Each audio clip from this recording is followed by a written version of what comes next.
Hey there, I'm Sara Zarella, a portrait and wedding photographer and your host for Wedding Secrets Unveiled. This is a podcast where we cut through the complexity of wedding planning, leaving you with everything you need to know directly from the industry experts. If you want to simplify your wedding planning while having fun, of course, you came to the right place. Join me while I guide you through your planning, starting from your engagement to your big day where you say, I do.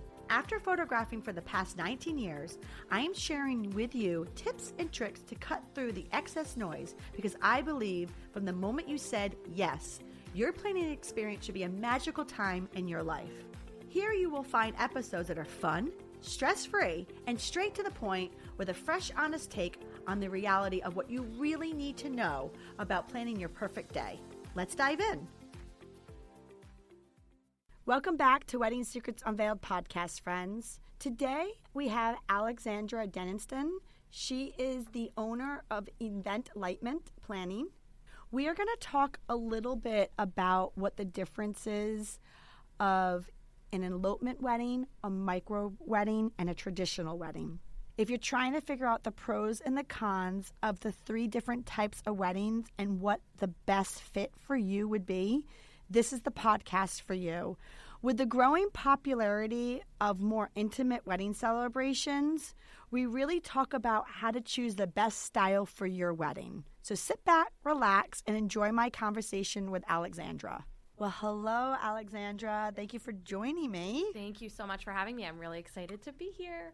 I am really excited. I'm happy because you reached out to us, yes. And you came up with this topic. Yes, and it's a big one. I know, and as soon as I saw it come through my email, I'm like, this could really be a great benefit from everybody listening. Absolutely. So with that said, before we get into it, can you let everybody know who you are, who you serve, and what you do in your business? Absolutely. My name is Alexandra Denniston. I am a luxury wedding planner. I am Rhode Island based, but destination inspired. So I do weddings all over the New England, East Coast, and U.S. in general. Also open to international. And I help folks plan their dream weddings. So how did you get going? So I have actually been in the industry for a little over 13 years. I have worked for florists. I've worked for other freelancers. I have run venues. I have worked for caterers. And eventually I was like, all right, it's time to do my own thing. So I have been off of my own for about 2.5 years now, and it's been going really, really well. A lot of great clients, a lot of fun experiences. I'm happy for you. Thank you. The industry is very interesting, like kind of like a little behind the curtain moment for the listeners. The wedding and event industry in general, it's definitely something where, for someone like myself who's been in it for 21 years now, it's definitely something where like you see different faces a lot rotating. Yes. Like, Yep. It's very common, I guess, is what I'm trying to say. Yeah. To see someone like yourself dabble in a different little areas, get their experience, Right. and then move into where they're really going to sink their teeth into Absolutely. it. And I think that's kind of the beauty of this industry too, because, in my opinion, to be a good wedding planner, you need to have that experience in all the different areas. So, you're really kind of shooting yourself in the foot if you're not, getting that experience across the board. I couldn't agree more. And I also kind of like the fact that, a lot of times I'll see people, they'll work at one venue and then they'll go to another, but it's great because then they're getting exposure. Right. Yeah. And for me, I like it because I'm like, oh, another friendly face. Yes, yep, exactly. But with that said, let's just get right into the topic that you came up with to deliver to our listeners, which is kind of talking a little bit about what the different types of weddings are. A lot of words, I think more so that we've came out of the COVID years. We've been hearing this a lot. What is a micro wedding, an elopement, and a traditional wedding in general? Absolutely. So I think there's actually often some confusion about how an elopement and a micro wedding differ. In my experience, an elopement tends to just be the couple and maybe a witness on either side. And they go off, just the two of them, maybe to a destination, maybe in a place that just means something to them, and they get married, and that's it. Micro weddings tend to be more intimate groups. So I would say maybe 15 to 50 people, which, tends to be a lot smaller than what your traditional wedding might be, which I generally will say is, 75 and above, up to 200, 250, 300. Those are obviously very large affairs. And I think each type of wedding appeals to a different demographic and a different preference amongst the couples. I'm really happy that you kind of gave the number count, because a lot of times when I'll have a couple call me, sometimes what they define as a small wedding actually is like an average size wedding. Right. So at least, in the wedding industry right now, I would say, you said the same thing, an average wedding is anywhere from 75 and above. Correct. Yeah. Well, not above. Like 75 to 150 is an average size. Yes. Above 150, I would say, is a larger wedding, and yes. below 75 is a smaller wedding. Right. The only reason why I say that is a lot of times someone will call me and say, I'm having a smaller wedding, like 80 people. I'm like, actually, that's an average size right now. That's a good amount of people. Mm-hmm. For sure. So, Alexandra, you talked a little bit about the difference of the sizes with a micro wedding versus an elopement wedding. But how can a couple decide what way they want to go if they've decided to go on the smaller end? Sure. So I think, a large part of it is certainly personal preference. But I think an even bigger part of it is likely budget. If you are going somewhere just you and your future spouse, whether it's local or you're going to be traveling, that obviously is a little more of an affordable cost sometimes. Whereas if you're involving 15 to 50 people, which is what I, generally say is the range of guest count for a micro wedding, that's a much more significant cost, in terms of, are you helping facilitate any travel or accommodations for these people, and then obviously all of the decor pieces. So tables, decor like florals, tabletop rentals, things like that. Obviously, that begins to add up the more people that you have. So, the more people equals the more budget. So I would say if budget is a driving force for you, to consider that, and, definitely make sure you have that budget conversation with your spouse to make sure that you're on the same page about how much you'd like to spend, and then can kind of go from there to determine like what direction might be best for you. And also, too, I think, like you said, the budget goes hand in hand with the guest list, because obviously guest list is a huge driving force with budget. But with that said, sometimes I feel that maybe at times people elope is because they are struggling with that guest list. Sure. Sometimes, like, if you start opening up like a side of the family, well, now that turns into like inviting maybe your cousins, or turns into now 25 people goes into 50. It depends on your size of family. Exactly. Or sometimes I find that like couples are just don't want to be center of attention. Right. And so an elopement's great. That's actually really common. I can't tell you how many brides specifically are like, I don't like people looking at me. I don't want people to be focused on me. I just really want to celebrate having all of these wonderful people who I love in the same room, and like I want that to be it. And before we kind of get off on some other differences between the elopement and micros, while we're sticking with budget and guest list, just also too, as a photographer standpoint, sometimes, right, if let's say there's the reason of like the center of attention or other reasons that you want to have a micro wedding and it's not actually budget, I find that sometimes when you have a smaller guest count and you don't have a tighter budget, you can actually spend a little bit more money on the other elements that are important to you. So really, sometimes a micro wedding doesn't mean it's less expensive. It just means that you can start spending more in the departments that you want to. Your budget goes further because you have fewer people to spend it on. I'm in full agreement there, and I actually was talking with someone about this the other day that, a lot of people these days, they have a decent budget, but maybe the vision for, a larger wedding still doesn't match that budget. So you want to accomplish that vision, pare down that guest count, and, it's attainable for you.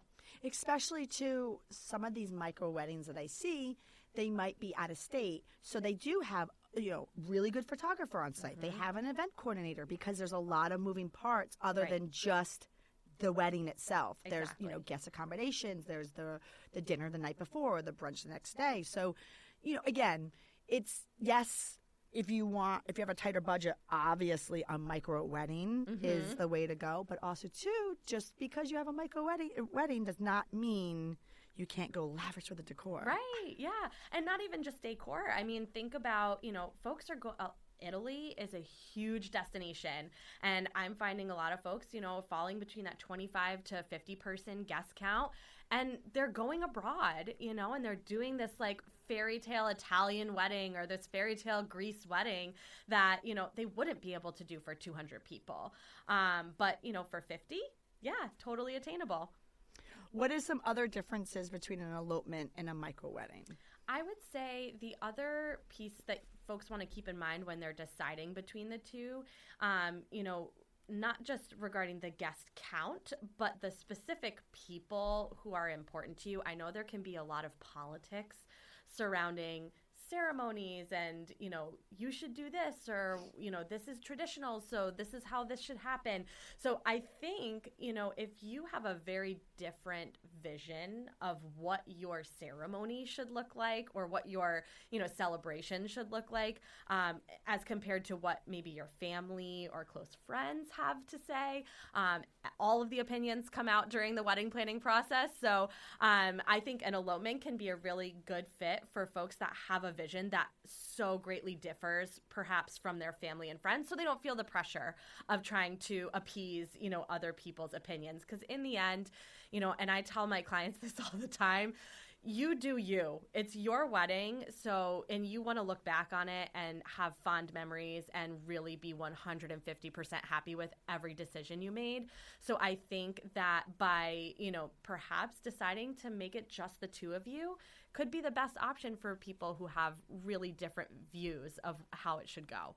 What about timing? How would timing affect your decision to either have an elopement or a micro wedding? Sure. So I think either of those can be planned often on a tighter timeline. So if you're looking to get married within the next 1, 3, 6 months, perhaps one of those options is best for you. If you're looking in, I want to get married next weekend, then elopement, like go for the elopement.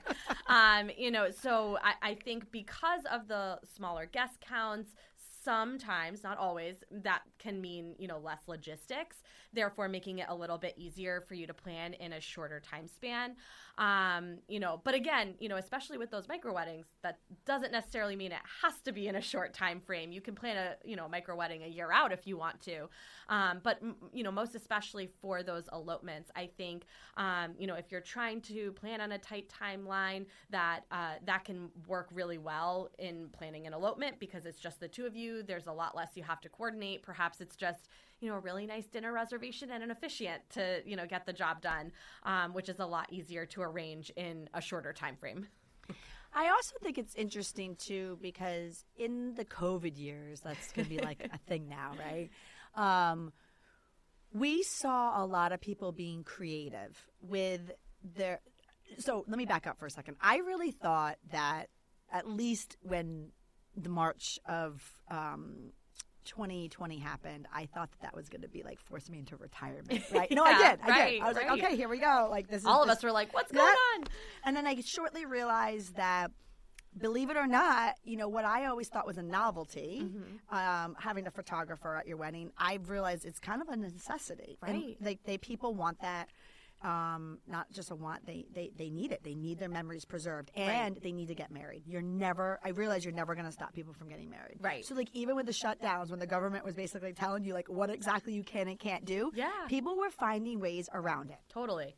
So for my career, I will never want to go back to that, but the positive thing that I saw was a lot of creative ways to celebrate and get married. Oh, yeah, for sure. And that turned into what we are now using, elopement and micro wedding, right? So what I was seeing is, and it's funny, it's like a no-brainer, right? But not really. I mean, it's very creative ways to have a celebration. So I feel when you do start to have a micro wedding, you can start thinking a little bit more out of the box than you can with a traditional. And the reason being, and I started to realize that, is the time that you're renting. Believe it or not, for the listeners, it's really driven. Like, you might have this vision, but sometimes it's hard to execute it because you're still having to go over like budget minimums for the venues, space minimums for the venues. Like, so you might not be able to execute, I guess is what I'm trying to say, what you want with the small guest count, because the venues are like, no, that's a Saturday or Sunday is my real estate, my time, right? So what I was seeing is that a lot of people were thinking outside the box, and I'm just kind of throwing some ideas out there, and I would love for you to throw any for people that are listening. If they want to have a micro wedding, what can they do differently? For example, I wasn't seeing cocktail hour anymore. It was just, or I wasn't seeing a formal dinner, meaning I was seeing that people got married and then obviously they did their pictures and then it was just turning into one big cocktail hour. Or they canceled the cocktail hour out and they went right into the dinner, because why have the cocktail hour? They didn't need that time. Or I think, something that I saw happen often was not including the ceremony. So they almost did like an elopement and a micro wedding together, where they eloped, they went and they, did their ceremony, just the two of them and maybe a witness or two. And then they had the micro wedding, which was a party with 50 people, and that was it. And so, the traditional kind of trajectory that you typically see for a wedding just didn't exist anymore. It's just a party, Yes. And I think that too kind of goes back to what we were talking about regarding budget. I saw a lot of people making the shift to a combination of either elopement and micro wedding or elopement and traditional wedding, in an effort to kind of spread out that timing, where they wanted to get married, they wanted to be married, but they maybe pushed the celebration off a little bit so that they could afford either the traditional wedding that they wanted or the micro wedding that they wanted. So I think that's something to think about too, is that these different styles of weddings also don't have to be done on their own. You could try to combine them too to make it work for whatever your individual situation is. Well, you did say the word traditional wedding, so now let's get into that. Yes. How does some of these intimate options compare to a traditional wedding?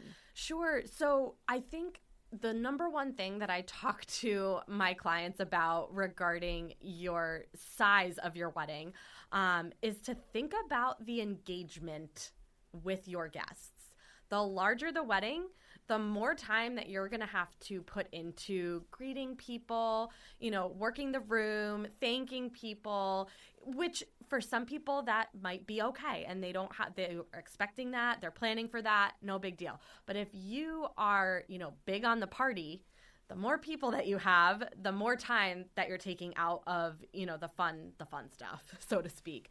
So I always tell people, when you're thinking about the size of your traditional wedding, 100 people versus 200 people can be a huge difference in terms of the time you devote to the party, so to speak. And how that differs, obviously, from, say, a micro wedding, your micro wedding is most likely your closest, most intimate circle. So if you, in that case, you are really getting that quality time with those people that mean the most to you, which I think is probably one of the biggest differences between the groups, between the two styles of weddings. Obviously, budget is also a huge, huge thing when it comes to a more traditional wedding.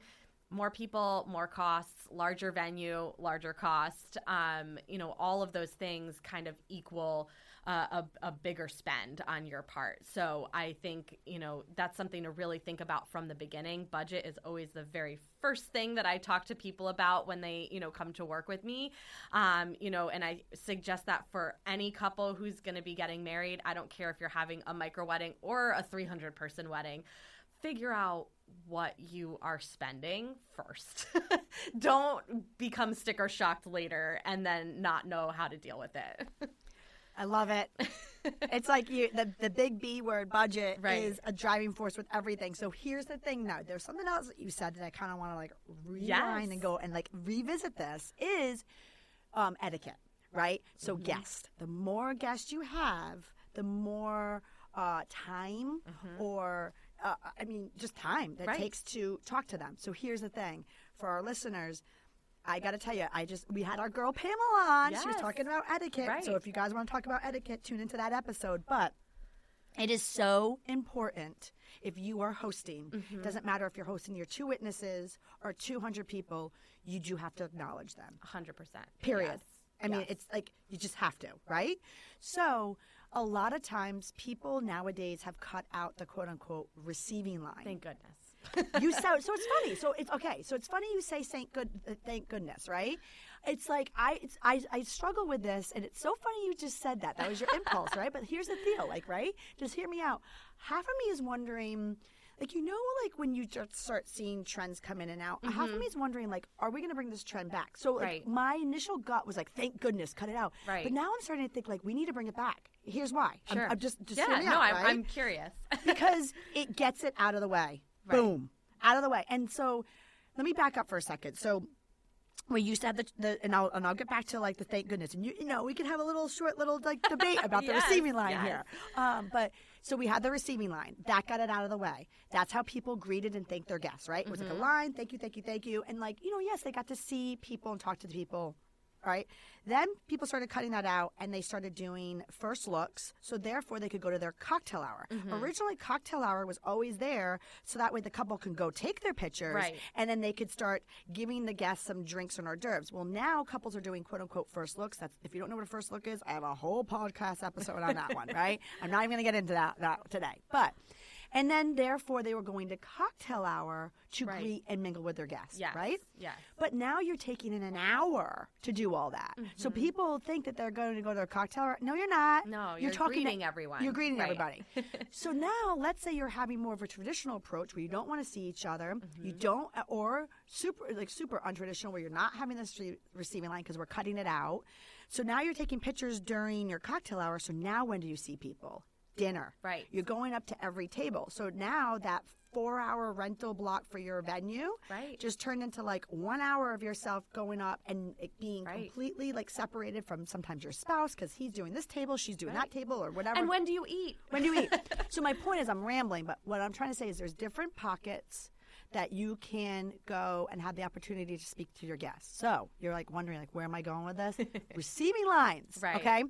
And you know what? I think the receiving line can work, but I think it comes down to you need to then structure your entire day timeline around that because the reason I said, oh, thank goodness that we got rid of it is because it takes a long time. It does take a chunk of time. So if you're doing that, you have to make sure that you have timed the space between your ceremony and either your cocktail hour, your dinner, whatever you've decided to follow up with that, and that you have enough time to do that so that you're not running into that next event. So bingo. So yes. So the listeners, here's the quick tip, right? If you guys are not planning a receiving line, you need to plan an exit strategy. Like get away from wherever you got married, literally physically get into transportation and leave. Yes. Or like walk, if you're getting married at the venue and having pictures at the venue or going to cocktail hour, like walk away from that space because instantly people will come up to you. And it's human nature. Yes. Totally. So but if you are having, and so therefore the reason why you basically said the right thing because if they don't leave, all of a sudden you have this impromptu receiving line, and literally it takes 20 minutes at least, and it's like what? But what if you have a gap? If let's say you are getting married off-site, and you have this long gap, and you're wondering what to do with it, obviously you could take pictures, you could go to different locations, fill up the time. This is the time I personally think we need to start bringing receiving lines back. Sure. As much as it's like. The reason why it does suck up time, but it gets it out of the way. And what I like about it is receiving line, meaning people know to stand in line, go and say hello to you, and leave. Right.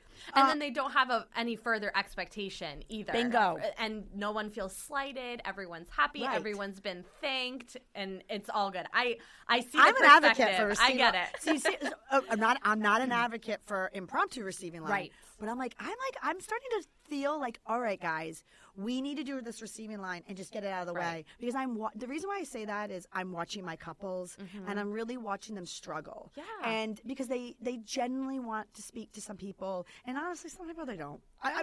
And so, like, get the receiving line out of the way, and then therefore you can pick and choose what you want to do with your time. Exactly. Even if you do a first look, then you can actually go to cocktail hour. Right. Or, something that I've been seeing a lot of folks doing in regards to cocktail hour is they did the first look.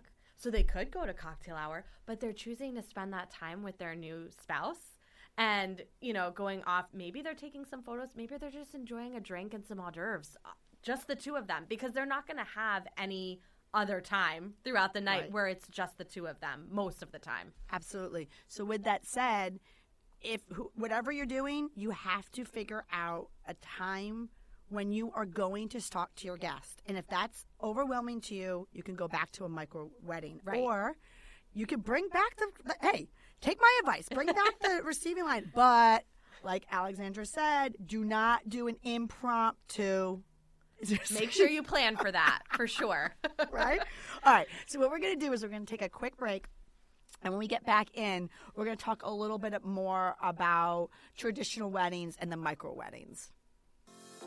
I appreciate you being here. And hey, if you like what you're hearing, I encourage you to check out our website at sarahzarella.com. And don't forget, you can actually subscribe to this podcast wherever you're listening so you never miss an episode. And I would so appreciate if you left a fabulous review on Apple Podcast. Even better, share it with a friend. It's a great way to show your support. And now, let's get back to the episode.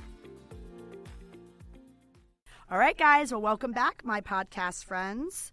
So before the break, we talked a little bit about the difference with elopement and micro weddings, and then we started dabbling into traditional. We did have a battle of the receiving line. Yes. I think you won that. Did I convince you? Yes. See? As long as you plan for it, yes. Yeah. There's something else I want to bring back, the birdcage. Just want to bring it back. Really? Yes. Okay. Yes. We'll talk about that. Okay. No, you disagree with me with that? You know what it is? I was designing an ad yesterday, and the girl that helps me in my office, she looked at the picture because I pulled out an ad literally from 8 years ago. Yeah. And I was like, because that's the last time I designed a physical ad was 8 years ago for print. And she's like, was that taken 8 years ago? And I was like, yeah, how do you know? She's like, the birdcage. And I'm like, really? And then I was doing like a wedding show the other day, and somebody came up to me and pointed to a picture that I had, like, I want to say, like, in one of my slideshows or whatnot. And I mean, those slideshows have pictures from the last 20 years in it. And they're like, what is that? I'm like, it's a birdcage. So people don't know what this birdcage is. Well, you know what? Everything old is new again. That's a thing. So maybe it's coming back. We'll see. Well, no, that point is it's not. Like, it's not here. And I'm like, people don't even know what this is. And I'm like, I was like, okay, well, maybe we need to bring this back. You don't think so? Yeah, I mean, anything can be done if you do it well and maybe look at it from a different perspective. So maybe we find a new use for the birdcage. I could be on board for that. Okay. Challenge. Yes. If anybody who's listening wants to bring back the birdcage or find a new use of it, please hit us up. Yes, I would love to hear it, for sure. I'll make it happen. I love it. All right. But with that said, what is some other things that can start to make you figure out if you're going to go to a micro and traditional wedding? So something that I think is really good to think about, too, is sort of venue selection. As you are deciding what size might be good for you, you should also think about where do you want to be? Because if you have 300 people, but you have this vision for this super intimate garden wedding, 300 people will kind of smash that vision. Whereas, if you only have 25, 30 people and the venue you're targeting is this huge, opulent, elegant hall, your budget might not allow for you to have it there if they have certain minimums for food and beverage or site fees or things like that. So, on both ends of the spectrum, I think it's really important to think about your location and where you want to be and help that dictate what might be a good fit for you. And also, too, like if you are just somebody that just wants to throw a grand party, I mean, not for nothing, your wedding day is, yes, it's your wedding day. It's the beginning of both of you guys. Right. But it's also, too, honestly, the first and probably the last time you're going to get everybody together. Right. So if you really are using that opportunity to just have the time of your life, and if you're super popular and you just have this lovely guest list, sometimes the venues, like you said, if you fall in love with something and you want to have a traditional wedding and the venues don't have the space for it, I'm just kind of throwing this out there. Yeah. We've seen other people do creative things. For example, they'll combine the traditional and the micro. What I mean by that is I've seen people have everybody invited to their ceremony, because that's ultimately what we're all here for, right? Of course. And then they'll invite, let's just say they picked a location that they fell in love with, and the maximum amount of people is 175. They'll invite the 175 to the evening reception, but then they'll still have like a micro celebration maybe at their house, and it's catered for like the other people. And it's like, yeah, you're like, well, there's an A and B thing. Well, it doesn't have to be A and B. Why can't it be A and A? Right? Like some people have the garden catered event at your house, and then some people have the night celebration. Just throwing it out there. And that you could also cater that to, like, what do you think those specific guests are going to enjoy? Like, you have grandma that doesn't really like really loud music, and then you have, your college buddies that want to pop off. And that's exactly what they did. They invited a lot of the family and to the garden event, and then they had their friends and work people for the night affair. Exactly. So, that way you're actually looking out for your guests and providing them with the party that is best suited to their preferences. That's actually pretty impressive. Right? So the other thing to think about, too, as you're deciding which option might be best for you is, what are your aspirations for location and travel? So it's not only location in terms of what venue works well for you, but also, where do you want to be? I would say it's becoming more and more popular these days to, pick a really out there destination, whether, you're looking for a Caribbean style thing, or you want to go to Europe, or, it's something just cross country from you, and think about how that translates into what your guests can actually accommodate. So, do you have all of your guests living on the East Coast and you have a, Southern California dream wedding in your head? Is it realistic to ask 300 people to come from the East Coast to the West Coast? I mean, you're going to know your guests best, but it's also an important thing to think about. Maybe that means you have a more intimate guest list and you kind of target that micro wedding instead. I think that's definitely a good chunk of the puzzle to consider as you're planning. We did a wedding many years ago. One of my favorite couples. I still follow them. They're on 3 kids. And it's funny because she just posted like a picture of her family, and I commented it on. I'm like, I'll just say her name. I'm like, Kimya. I'm like, your boys are so big now. And she literally was like, and I was like, I love your family pictures, because she's on the West Coast now. And she's like, well, you were the original photographer. I'm like, I was. And you're probably wondering where I'm going with the story is that she's Persian. She's from California. Yeah. She met her husband, who was from Rhode Island and Catholic. Yeah. And so they had a Persian celebration out there. Actually, I did it because I flew out there and I did it. They wanted the same photographer. And then they had a smaller affair here. Yeah. And got married in the Catholic church here. And so that's another thing, like you said, like if it's different locations. Yes.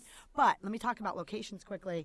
FYI, guys, just throwing this out there. If you are doing a destination wedding to try to minimize your guest list, just be aware that sometimes when you have a destination wedding and you invite people, a lot of people still go. Yes, that is so true. So true. That happened to my best friend. She was like, well, we invited 80 people, but I think like 40 are actually going to come. Every single person came. Every single one. And she is not a big wedding type of person. She did not want all of the like fanfare and focus on her. That backfired real quick. I mean, it was great because she was so glad to have, so many family and friends there, but like literally everyone came. Yeah, I know. And that's the thing. It's just something, just throwing it out there, that you'll be surprised of how many people will take up the opportunity, especially if you're well loved. Right. Yeah. And I think, obviously it depends too on the distance. So her wedding was Florida. That's pretty attainable location. Probably lose a few if you do Caribbean, probably lose a few more if you do Europe. But still, like, people will definitely take that opportunity if it's presented, I think. And I love what you said about the 2 locations. I'm working with a couple who's getting married this November, and the bride is from Peru. So they're actually throwing 2 full-sized weddings, one here in Rhode Island and one in Peru the next month. So a month apart, they're throwing 2 huge weddings, and that worked for them. And I say huge. They're gonna probably top out about 80 per each, but that's a traditional wedding, traditional size wedding. Yep. And all of the kind of fixings and details and logistics that come along with it. And honestly, like going to talking about the difference of the cultures. Obviously, we did another wedding last year where they didn't have the budget to do this East Coast, West Coast thing. So what they did is they had a weekend where they had a small micro wedding for their Catholic ceremony, and then they had their Indian wedding the next day. Yes. So that's another option. I mean, you can combine a micro and a traditional all in one weekend too. Totally. And I think that's kind of the beauty of having all of these different styles of weddings. The name of the game is whatever you make it. You can do just one, you can combine a couple or all 3 of the styles in whatever length of time you deem appropriate for you. So, I definitely encourage people to, consider all the things that we've been talking about. And in the end, if it means that you're doing all 3, go for it. I mean, that's kind of fun. Yeah. And like you said, the venues, there's some venues around this area. For example, if I'll get a phone call from that couple and they say that they are getting married at X location, I know right off the bat that most likely this is a micro wedding because I know the guest count. Right. But I also can tell you it's not a budgeted micro wedding. Yeah, I know the venue, and I'm like, that's top notch. Right, exactly. But again, I mean, going back to what we were saying about budget, like just because you're having a micro wedding doesn't mean that you don't have a budget. It might mean you have a really healthy budget, and you just want to make it push that much further in, how the things that you do for your guests, whether it be decor or entertainment or overall experience or whatever. That's true. That is actually one of my favorite venues to photograph at because it's exactly that. It's somebody who has a nice, healthy budget, but what they're doing is they're really pushing the boundaries on all avenues because it's a lower guest count. Yeah, exactly. It is what it is. But you got to understand the lower the guest count, the negative side of that, not negative, but there's pros and cons of everything, is if you're somebody who's into the big party, obviously less people lends itself to less people dancing. It's just the vibe. You will have kind of a smaller, that party feeling. So if you're a partier, you got to get the numbers in. Right. It's just, it is what it is. Yes. Or you just have to get a really amazing band or DJ that knows how to get people on the dance floor. I think that actually can be a huge help to that formula of getting people to dance. Having someone that really just engages the crowd. All right. Well, I could sit here and talk to you all day, but it's time for our wrap-up question. What are some key points that couples should consider when they are deciding what type of wedding they are planning for their perfect event? Sure. So I think that they need to consider their overall vision for how they see their wedding day playing out, and then just consider the budget that is allocated. And if you haven't thought about budget, then this is your opportunity. And then if your vision exceeds your budget for what would be considered a full-size wedding, so, 75 people and above, then consider planning a micro wedding or an elopement so that you can have all of the elements that you're envisioning within your budget that you have available. If it's very important to you to have an extensive guest list, then hosting a full-size wedding might be a better fit for you, and you just have to adjust perhaps what your vision is, in that case, if your budget is more restricting.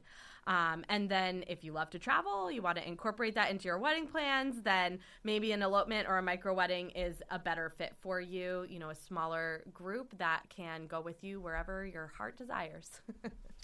Well, that's a lot of information. Thank you so much for joining me on this week's episode of Wedding Secrets Unveiled. You helped our listeners become one step closer to their journey of a stress-free wedding planning. Can you tell everybody where they can find you? Yes, you can find me on Instagram at Eventlightenment, or on my website or on Facebook and here on the podcast, which was so much fun. Thank you for having me. Yes, and what I'll do is for our listeners, I will have all of Alexandra's information on our episode show notes, which you can find on our blog or on our website, which is at sarazarella.com/podcast. Thank you for listening to Wedding Secrets Unveiled. I appreciate you being here. And hey, if you enjoyed this episode, I want to tell you something. I encourage you to check out our website at sarazarella.com. We love photographing while having fun, of course. Check out our podcast page on our website for our show notes along with upcoming episodes with your local wedding experts. Listen in as we help you plan your epic event. And don't forget that you can actually subscribe to this podcast wherever you are listening so you never miss an episode. I would so appreciate if you left a review for us on Apple Podcasts. Even better, share it with a friend. It's a great way to show your support and let us know what you think. If you know any wedding experts that would like to be a guest, we have a link directly on our website where they can let us know. Thank you for listening.